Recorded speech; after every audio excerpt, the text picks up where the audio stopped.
কিংবদন্তি তিনি। বলা হয় সঙ্গীত জগতের নাইটিঙ্গেল। সঙ্গীতের এক দেবীরূপেও তাকে অভিহিত করেন অনুরাগীরা। সরস্বতীর বরপুত্রী তিনি। তার সুরে স্বর্গের সৌরভ, বসন্তের মাধুর্য। তার সুরের ঢেউ ছাপিয়ে গেছে দেশের গণ্ডি। গানের জগতে ভারতকে আন্তর্জাতিক আঙিনায় পরিচিতি দিয়েছেন যেসব গুণী শিল্পী, লতা মঙ্গেশকর তাদের অন্যতম।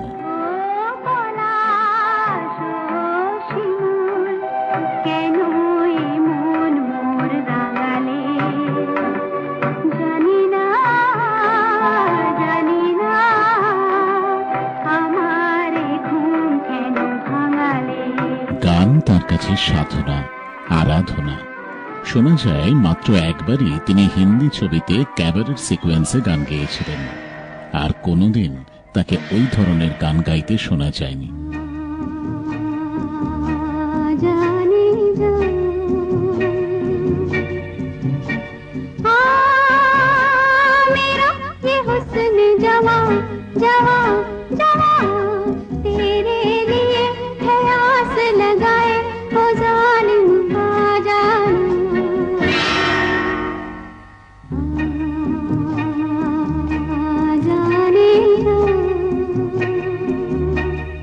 দেশের বীর শহীদদের স্মৃতিতে কবি প্রদীপ রচিত গান তার কণ্ঠে জীবন্ত হয়ে ওঠে। আপামর মানুষকে আজও তার চোখের জলে ভাসায়, একই সঙ্গে গর্বে উদ্দীপ্ত করে।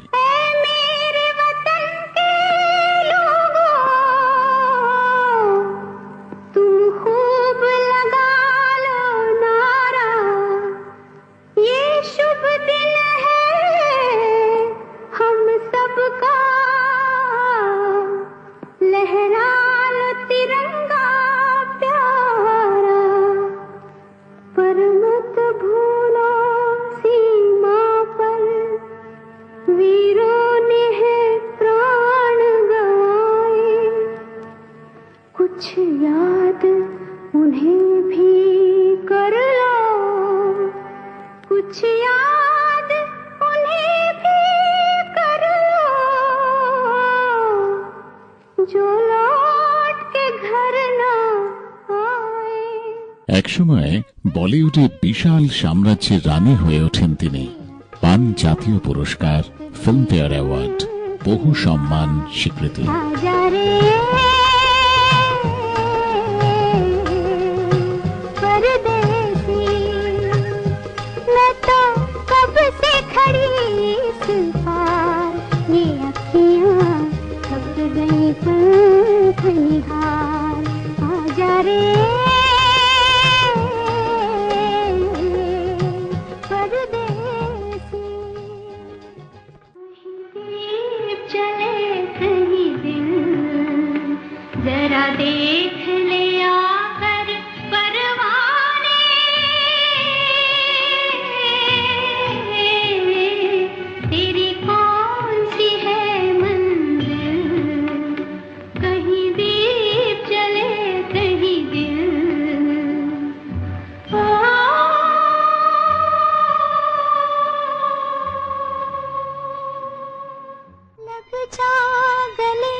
দশকের পর দশক জুড়ে তার সুরজালে মোহিত হয়ে থাকেন সঙ্গীতানুরাগীরা।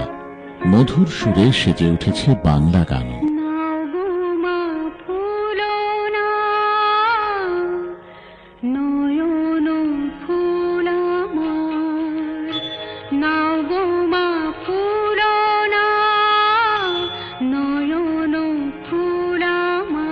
ভারতরত্ন দাদা সাহেব ফালকে জীবনকৃতি সম্মানে ভূষিত কিন্নর কণ্ঠে লতা মঙ্গেশকর।